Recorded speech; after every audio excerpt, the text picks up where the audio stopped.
I believe that this is going to be, we're going to see some power. We're going to see a lot of movement from James Meekin as a points fighter, lateral stance. Luke Morgan, I believe, is going to be a little bit more flat-footed and looking to force the fight and maybe try and break James down. But points fighters have got such explosive speed and look, hands-down style.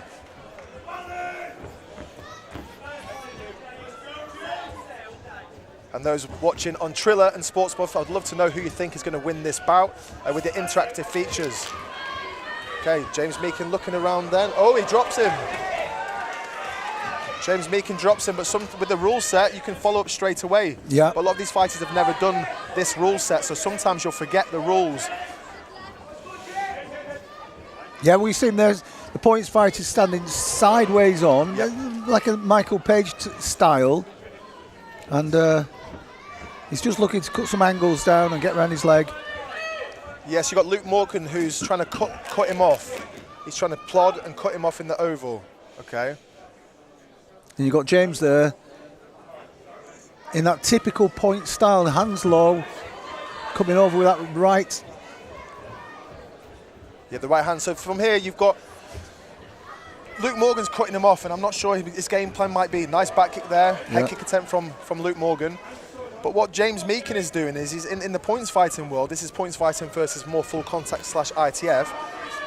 He's almost luring him in. He's moving laterally and he's baiting him in. And when Luke Morgan tries to close the distance, he's shooting him with his front hand and blitzing him. So currently, I believe that James Meekin is outpointing Luke Morgan, but it's 3 rounds, and I think the biggest part for this round is the difference is the movement from James Meekin. However, can he sustain it for 3 2-minute rounds? That's the thing. You've got to be pretty fit to keep that going to be effective. So let's just see if he's put the time in preparing himself for this.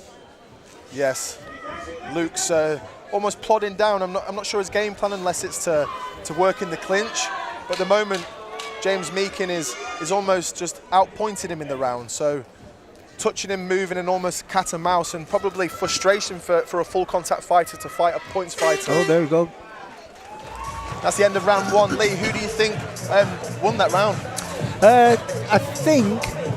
think James just had it slightly. I think Luke's getting a bit frustrated because of his movement, like you say. He's pulling him on, and generally when an ITF player pulls them on like that, they're going one way, but he's pulling him on and he's firing straight back in and catching him out.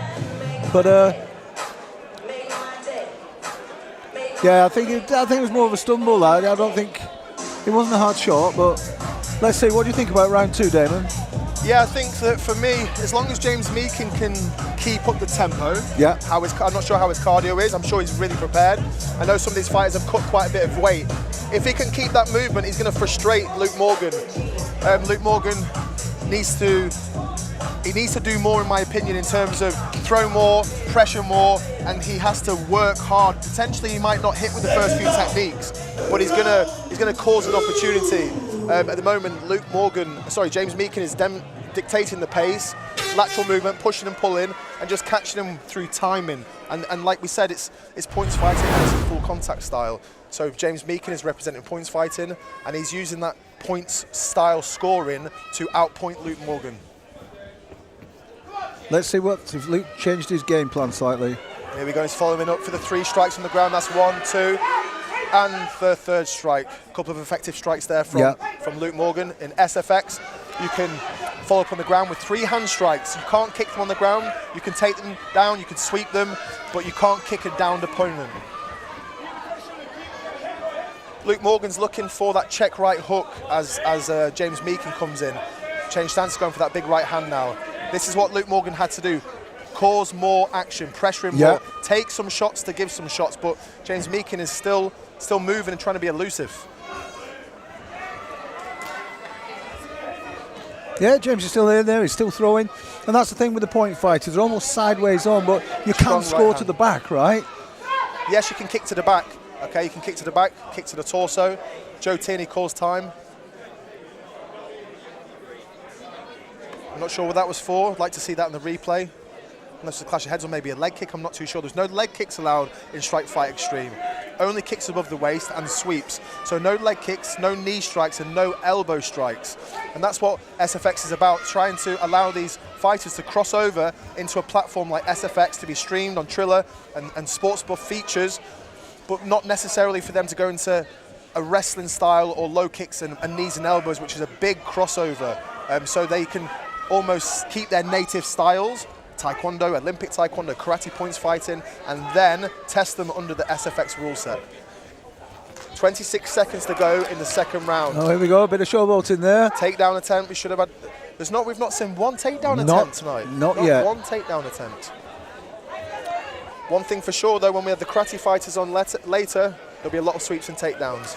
Yeah, if it's not naturally part of your game plan, it's just something that they really need to train on. And back kick from James there, counter spinning back kick to the torso of Luke Morgan. Luke's looking for it. He's going looking. I think he's just struggling.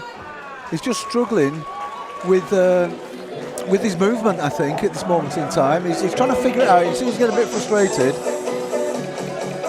There was a knee there from Luke Morgan. That was what Joe stopped him for. Like I said, we're not allowed knees, and there was a knee strike on in there, but Luke Morgan's done a lot of K1 kickboxing. K1, yeah. However, in the oval, obviously there's no rings to push on the rings. When you've got your foot on the edge, you've got to engage. So for me, I believe that James Meekin is outpointing Luke Morgan. Yeah. I think Luke caught him with a couple of shots in the second round, but the referees are scoring it on an accumulative system. So between the 3 rounds, who scores the most points over 3 rounds? So essentially, you could win the first 2 rounds through a narrow score system, say I beat you 6-5, 6-5, but in the 3rd round, you dominate me. So it's not done on rounds, so that engages both people to continue to fight, and if you're up, not try and steal a win. So that's one of the rules at SFX. So for me, what would you be saying to Luke Morgan now in the corner? I think Luke, just to calm down, play his own game, and just enjoy himself. He's throwing those knees because he's getting a bit overwhelmed in there, he's not thinking, and here we go. Yes. Head kick from Luke Morgan. I'm not sure it connected significantly, but James Meekin's still on his bike. And Luke Morgan's trying to shut that distance down. He needs something special in my... Oh, clean strike there, clean strike.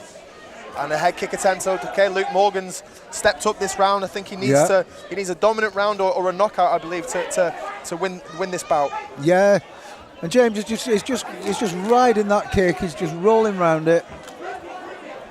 He's inviting it in almost, isn't he, that lead leg? Definitely. That's the thing, like we said with the points fighters. Oh, try a little takedown attempt and a back kick again. Good back kick there.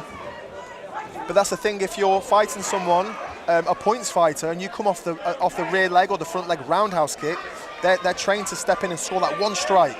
So that's what you saw with Adriana Krieger in the previous fight. So James Meekin's timing that lead hand as a blitz. Exchanging now in the oval here in Telford. We've got some great fights coming up later. Now we have points fighting from James Meekin versus ITF and K1 kickboxing from Luke Morgan. 50 seconds to go. Yeah, Luke needs something special now to pull this out of the bag, because we think James has got this. Hook kick, the counter hook kick attempt from James Meekin there. It's a very important, very popular technique in points fighting, is a defensive hook kick and karate as well. However, in full contact, it's not stopped once you've hit, it continues. Yeah. So if you go with a counter hook kick, you are in a bad position, but I believe great back kick there. I believe that Luke Morgan is not doing enough work to break that distance down. Some close, here we go. Could there be a knockout there? He's going for it now. He's got 10 seconds left to go. Luke Morgan's now picking up the pace. James Meekin's still moving. Counter back kick again. Okay, extra point for a clean spinning technique. And time. Good. That was a good fight from the guys and a great clash of styles as well. That was a great fight. So, did that go the way you thought it would go? Yeah, definitely. I think I believe that. Not thought that'd go, to be honest. I thought in terms of the style, a points fighter, stylistically it went how I thought. Someone laterally moving, pulling and pushing and trying to time them front hand, backhand. Luke Morgan has had a lot of experience in the K1, a very tough guy, but only 3 2-minute rounds, so I think James Meekin outpointed him, but towards the end, Luke Morgan did well in that last round. The first round was dominant from James Meekin, but again, it's for the judges in the oval. What they've seen is effective striking. So if it makes the head go back and it's a clean strike, unanswered strike, that is scored as a point. However, still no sweeps in that fight, but we're going to see now from the decision.